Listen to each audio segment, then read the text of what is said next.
Bonjour à toutes et à tous et bienvenue dans ce nouvel épisode depuis Bruxelles. On vous fait découvrir un nouvel endroit, ça c'est la terrasse à notre étage. Cette semaine on va faire le point sur la situation sanitaire en France, sur les impréparations et les incohérences du gouvernement, mais aussi sur les demandes des personnels soignants, leur mobilisation. Ensuite on va reparler de la campagne Stop à l'impunité des multinationales, de McDonald's qui organise son irresponsabilité, mais aussi des entreprises du CAC 40 qui se gavent toujours autant. Et enfin, pour notre coin des lobbies, l'agro-industrie qui se mobilise pour bloquer toute avancée écologique dans la politique agricole commune. Allez, c'est parti, générique.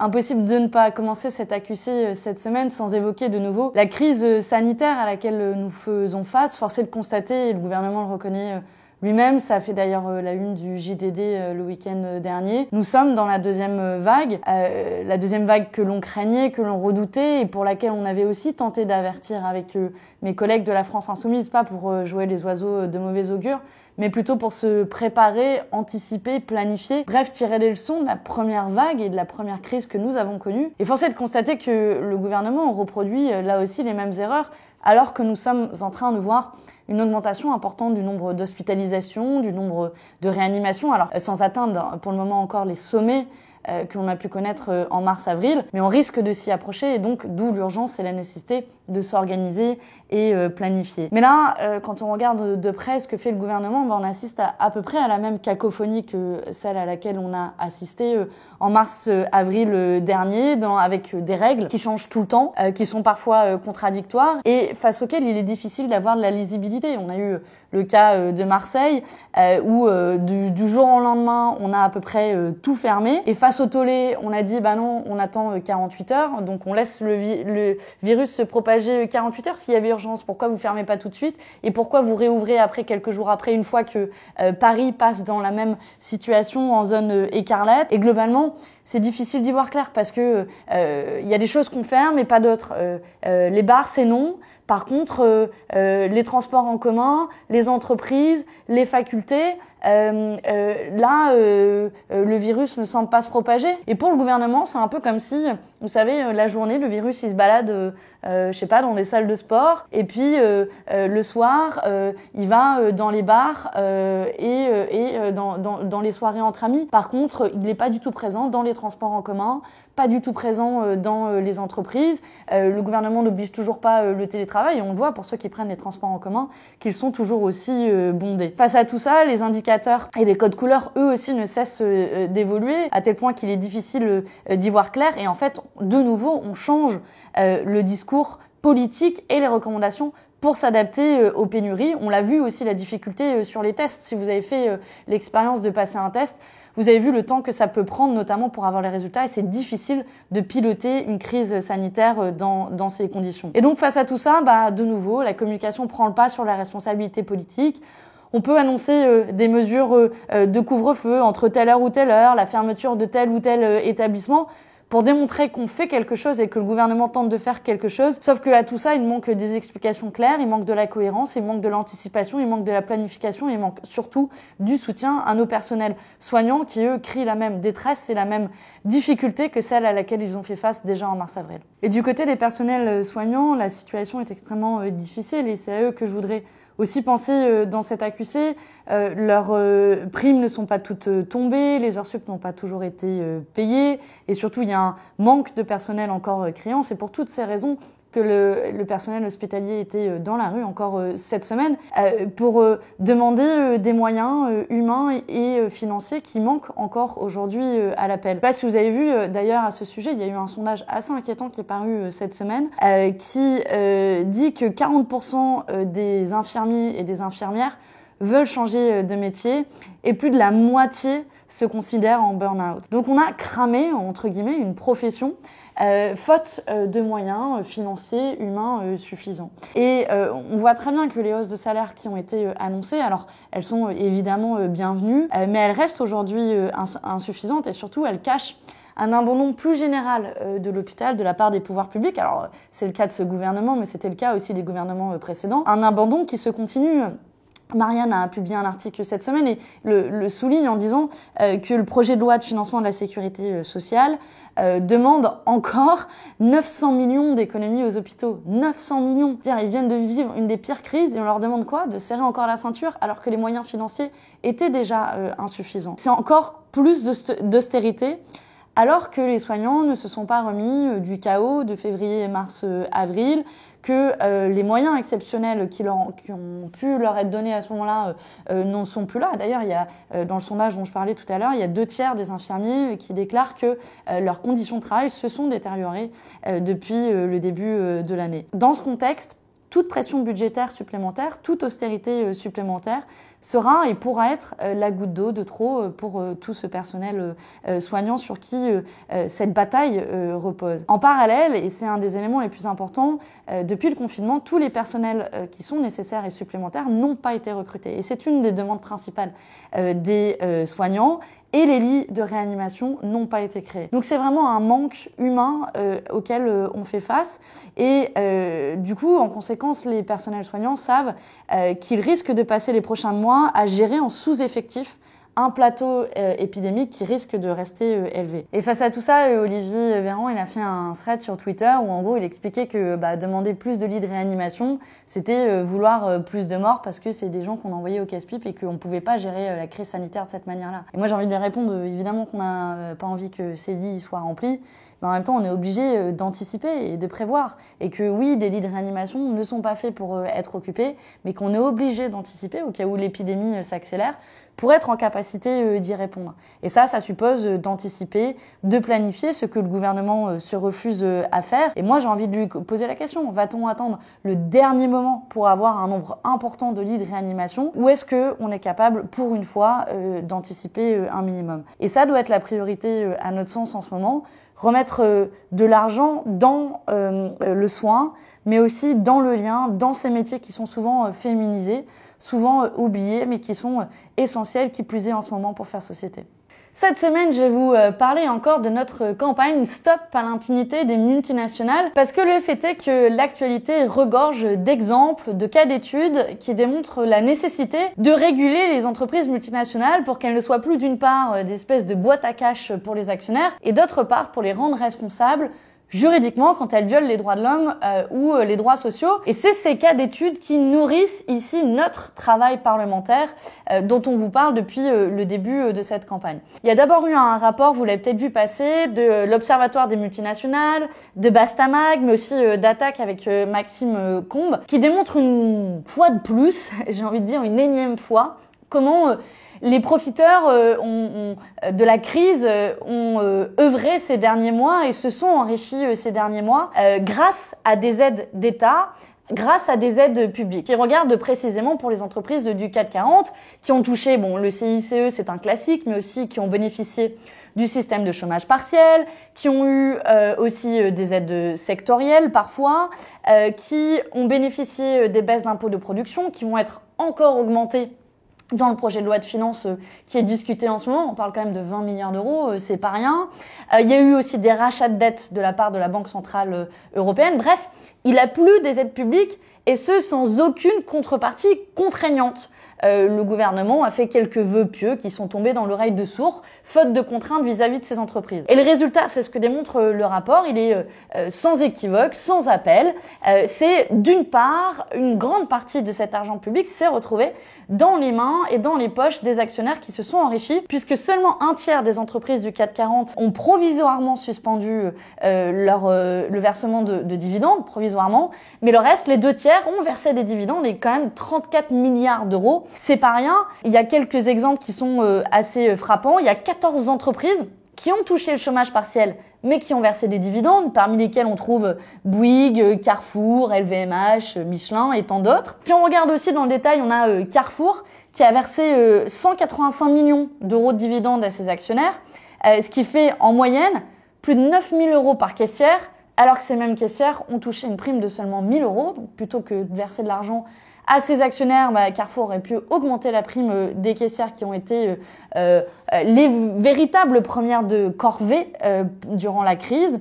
Et puis on a aussi Veolia qui a versé plus de 284 millions d'euros de dividendes et qui peut dépenser plus de 10 milliards d'euros pour racheter Suez, alors qu'un quart des salariés ont bénéficié du chômage partiel et donc l'entreprise a bénéficié de ce dispositif d'État. Le deuxième résultat qui est aussi sans appel, le résultat des courses, qui est peut-être encore plus choquant, c'est les suppressions d'emplois qui se sont multipliées ces derniers mois malgré les aides d'État. Plus de 60 000 par ces entreprises du CAC 40, dont 15 000 en France. Et dans ces exemples, on trouve 15 000 emplois supprimés à Airbus, 15 000 à Renault, 10 000 à Safran, 1700 à Sanofi. Bref, on voit que des entreprises ont touché des aides d'État et que derrière, sans vergogne, elles suppriment des emplois et l'État ne dit rien. Et encore, tout ça, c'est que la face émergée de l'iceberg, puisque derrière, il y a aussi des chaînes d'approvisionnement, des petites entreprises qui souffrent et qui sont sous-traitantes et pour lesquelles les suppressions d'emplois seront probablement moins visibles mais tout aussi douloureuses. Le résumé de cette histoire, c'est que le modèle actuel de ces entreprises les pousse à chercher toujours plus à engraisser les actionnaires et que tout prétexte est bon, y compris sanitaire, pour les enrichir et qu'à la fin, tout le monde est perdant sauf une poignée d'actionnaires. Deuxième cas et deuxième exemple qui illustre notre campagne Stop à l'impunité des multinationales, c'est celui de McDonald's qui ferme les yeux sur le harcèlement sexiste dans ses restaurants. Ça a été révélé par une grande enquête de Mediapart et de Street Press que je vous invite vraiment à lire parce qu'elle fait froid dans le dos et démontre l'ampleur du harcèlement moral, sexiste, mais aussi des faits qui ont été commis au sein des restaurants McDonald's et qui touchent principalement les femmes. Et surtout, ce que cette enquête démontre, c'est à quel point c'est un problème systémique dans les restaurants McDonald's. C'est appuyé par des dizaines de témoignages et ça concerne des faits de sexisme, de harcèlement moral et sexuel, mais aussi d'agressions et de viols qui sont révélés par cette enquête. Il y a plein de témoignages glaçants dans cette enquête, mais je vous en prends qu'un, mais malheureusement, ils sont tous aussi terribles les uns que les autres. Un qui révèle les pratiques quotidiennes. Donc je vous le lis. Souvent, quand tu es hôtesse, les managers hommes exigent clairement que tu portes la jupe, mais aussi que tu mettes du rouge à lèvres, que tu t'épiles les jambes ou même que tu t'abstiennes de mettre un collant. C'est le type de pratique apparemment quotidienne vécue par des salariés femmes au sein de McDonald's, mais il y a aussi d'autres témoignages qui vont plus loin. Un exemple choquant d'une jeune femme qui a été violée dans une soirée dans un restaurant par son manager et qui a sollicité sa hiérarchie. Le directeur organise une confrontation avec son manager qui ne nie pas les faits et qui dit en gros « désolé de t'avoir violée ». Et c'est à peu près tout ce qui s'est passé. La direction propose à l'étudiante, parce que c'est une jeune femme étudiante, de la muter dans un autre établissement et rien d'autre. Le manager n'est à aucun moment poursuivi, inquiété, il est juste même promu dans un autre établissement et voilà comment la direction de McDonald's ferme les yeux sur des cas extrêmement graves. Et ces enquêtes, elles font suite à la plainte qui a été déposée par une coalition internationale de syndicats devant l'OCDE contre McDonald's pour harcèlement sexuel systématique et systémique parce que ces exemples se retrouvent dans de nombreux restaurants et même dans différents pays de McDonald's. Et face à tout ça, McDonald's se réfugie derrière son système de franchise. En gros, la direction nationale de McDonald's dit « c'est pas ma faute, moi je gère des franchisés ». Il y a 1490 restaurants en France qui sont gérés par 310 franchisés. Donc c'est eux qui sont responsables. Ça leur permet de se soustraire de leurs responsabilités parce que juridiquement, ce sont des entités différentes. Et donc globalement, la direction de McDo dit « je m'en lave les mains, c'est pas ma faute ». Voyez avec les franchisés parce que chaque restaurant est indépendant. Et la morale de cette histoire, c'est que pour imposer des couleurs, des menus, la recette du Big Mac, là, McDonald's n'a aucun problème pour fliquer ses franchisés, imposer un certain nombre de règles très contraignantes et très précises, mais quand il s'agit de lutter contre le harcèlement sexiste, contre le harcèlement sexuel, là, ils s'en lèvent les mains et juridiquement, ce sont des entités différentes. Et là, on touche au cœur du problème. Et ce pourquoi on se bat au niveau européen, c'est pour justement qu'il y ait une responsabilité juridique de la part des maisons mères, ce qu'on appelle les maisons mères, donc la direction nationale de McDonald's, qui pourra plus se cacher derrière son petit doigt, ni derrière ses filiales ou ses entités juridiques différentes, parce que derrière, c'est eux qui sont responsables de ce qu'il se passe dans les restaurants, et c'est bien pour ça qu'on se bat pour un devoir de vigilance au niveau européen. Tiens, on a l'agro-business qui sort les gros tracteurs pour éviter tout progrès écologique dans la politique agricole commune.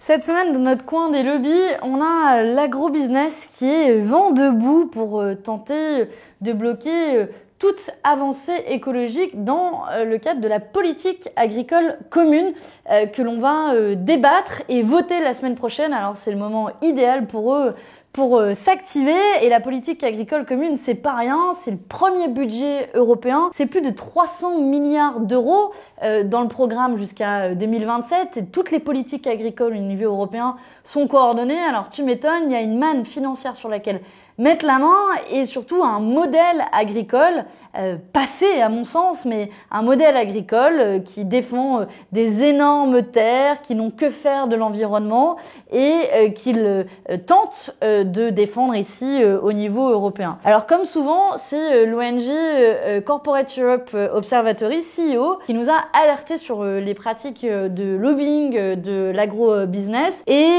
il y a eu un petit article dans Le Monde aussi qui résume le rapport, mais en gros, pour vous résumer, on a la FNSEA qui nous a envoyé le petit courrier. Donc nous aussi, on a eu droit à notre courrier. La FNSEA, vous les connaissez, c'est le principal syndicat agricole, qui est un syndicat qui défend justement l'agrobusiness, et qui, avec ses alliés au niveau européen qui s'appellent la COPA-COGECA, qui est le comité des organisations professionnelles agricoles européennes. Ensemble, dans ce petit courrier, c'est tout un argumentaire pour nous dire en gros en quoi l'agriculture paysanne et biologique c'est dangereux, ou il n'y a pas vraiment de preuve que c'est utile, et que vite, il faut se précipiter à voter. Pourquoi ? Parce qu'en même temps, on est en train de négocier au niveau européen ce qu'on appelle le pacte vert, vous savez, le Green Deal, qui vise à mettre en place un certain nombre d'objectifs écologiques, y compris dans la politique agricole, puisque l'agriculture est une des premières contributrices en matière d'émissions de gaz à effet de serre au niveau européen. Et donc dans cette lettre, bon, c'est un long plaidoyer, notamment ils disent, ils protestent contre des surfaces agricoles qui sont dédiées à la diversité biologique, et ils disent il n'y a pas vraiment d'études d'impact, et selon notre propre analyse, la souveraineté alimentaire de l'Union européenne serait remise en cause.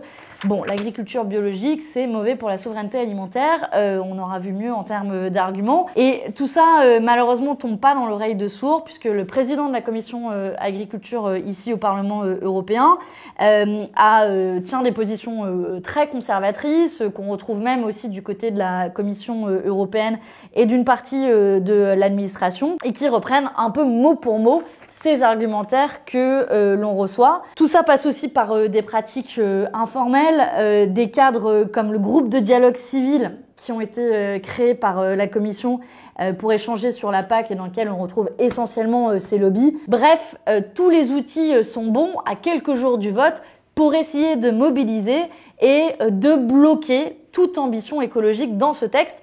On aura l'occasion de revenir sur les détails de la politique agricole commune dans la session de la semaine prochaine. Mais en attendant, je voulais un peu vous raconter comment les lobbies s'activent ici en coulisses pour éviter de donner corps à toute ambition écologique au niveau européen. Et c'est un vote crucial qui va se dérouler, puisque c'est la politique agricole jusqu'en 2027 qui va être votée. Et donc 2027, on sera presque à la date de 2030 et de nos objectifs en matière de réduction des émissions de gaz à effet de serre. Donc eux, là, ils sont vraiment très actifs ici.